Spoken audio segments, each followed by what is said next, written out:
Te levantas con la boca seca, con una sensación pastosa por las mañanas, incluso durante el día, pero no estás tomando ningún medicamento que lo explique y tampoco roncas por las noches. Y te preguntas cómo es que te pasa esto a ti.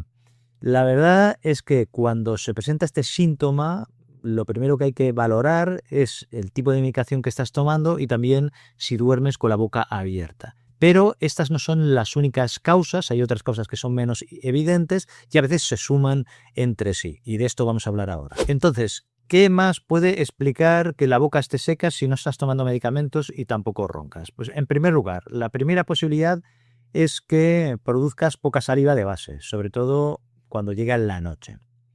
Piensa en tus glándulas salivares como si fueran bombas de agua. No es que estén rotas, no es que estén averiadas, siguen funcionando, pero ya no tienen el mismo margen que tenían antes. Esto puede pasar con los años, lo que no significa esto que con la edad las glándulas fallen necesariamente, sino que significa algo que es más simple, que algunas personas tienen una reserva funcional más baja y esto significará que tienen menos margen y que estas glándulas ya no responden con la misma fuerza. ¿Qué pasa durante el día? Que esto se nota menos. ¿Por qué? Porque al hablar, al masticar, al comer, vas estimulando la producción de saliva. ¿Qué pasa por la noche? Que estos estímulos desaparecen. Y además se suma que por la noche la producción de saliva ya baja de forma natural, que ya lo expliqué. Así que si ya partes de una producción justa de saliva, 6 o 7 horas de sueño bastan para que te despiertes con la boca muy seca. La segunda causa es que no llegues con una buena hidratación a la noche. Y esto aunque no tengas sed. Aquí hay un detalle que es importante también. Y es que con los años, en muchas personas, la sensación de sed se vuelve menos fiable. Y aquí no hace falta que llegues con una gran deshidratación. A veces basta que bebas un poco menos de lo que necesitas de forma mantenida para que ya tengas el problema. Siguiendo con el mismo ejemplo que he puesto antes, si la bomba trabaja con poco margen y además al beber menos el depósito llega medio bajo, pues el problema se notará mucho más al despertar, la boca estará más seca. En tercer lugar, hay una posibilidad que muchas veces se pasa desapercibida, pero que puede ser un reflujo nocturno. Y aquí no estoy hablando solo de un reflujo típico con ardor, que se note mucho.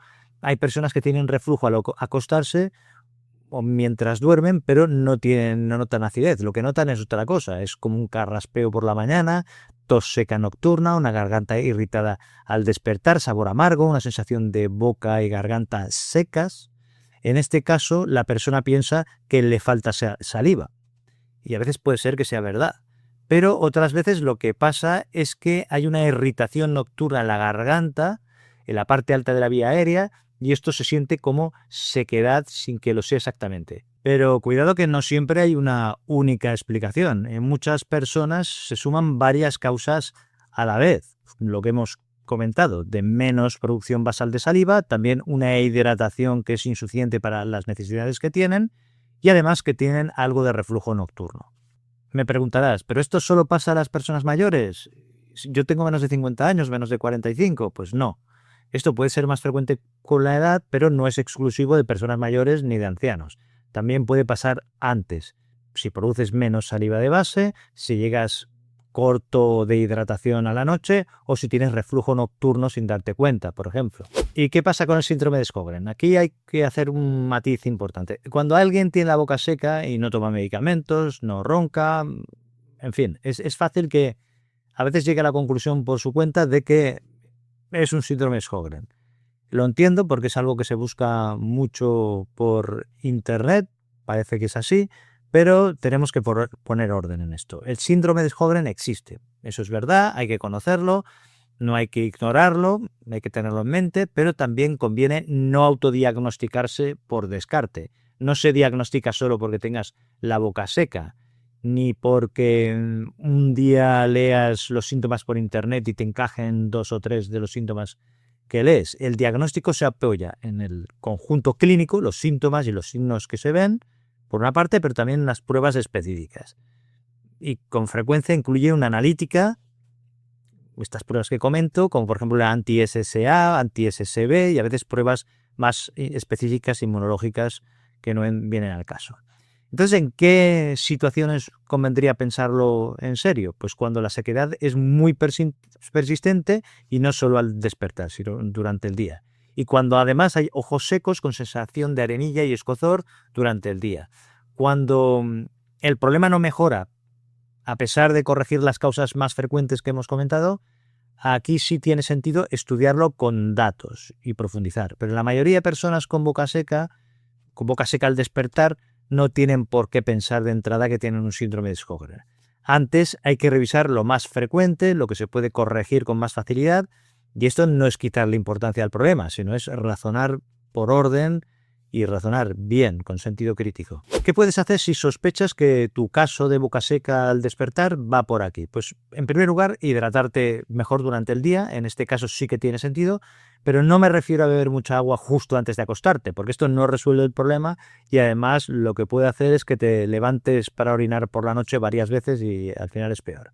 Me refiero a llegar con una mejor hidratación a la noche, es decir, de forma consciente y distribuida durante todo el día. Sobre todo si eres una persona mayor y tu sensación de sed ya no es una guía fiable. En segundo lugar, piensa en el reflujo nocturno si ves que hay pistas. ¿A qué me refiero? Pues si además de la boca seca notas un carraspeo crónico, tos seca nocturna, irritación de garganta, un sabor amargo al despertar, pues lo comentas con tu médico para que lo valore, porque esta puede ser una causa bastante frecuente y muchas veces pasa desapercibida. En tercer lugar, no te autodiagnostiques del Sjögren, ¿no? Del síndrome de Sjögren. Si tienes sequedad muy exagerada, también ojos secos persistentes, entonces sí que merece estudiarlo, pero con pruebas, no con suposiciones.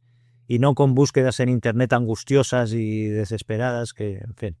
En cuarto lugar, hay una idea que también es importante, que a veces no es una sola causa. A veces tienes una producción de saliva que es algo justa, duermes peor de lo que crees, a veces bebes menos de lo que necesitas y además también tienes algo de reflujo. Y todo esto va sumando y va complicando la situación. En este vídeo respondo a una pregunta muy concreta. ¿Por qué puedes tener la boca seca aunque no tomes medicamentos que lo provoquen y no te identifiques con el tema de los ronquidos? Pero si no has visto el vídeo principal, te lo recomiendo porque allí te explico con más detenimiento cuáles son estas causas que sí que son muy frecuentes, estas dos causas, y que siguen siendo las principales, aunque a veces la persona ni siquiera es consciente de ello. Y cuidado, el que no te oigas roncar por la noche no garantiza al 100% que no haya algo de respiración bucal nocturna. A veces pasa de forma intermitente o la persona ni siquiera se da cuenta. Y como digo, muchas personas creen que hay una sola causa de la boca seca, pero las causas no compiten entre ellas. Muchas veces se combinan, como he explicado antes, y es importante entender el cuadro completo para cambiar la situación. Te lo dejo aquí. Un abrazo, cuídate y nos vemos en el vídeo.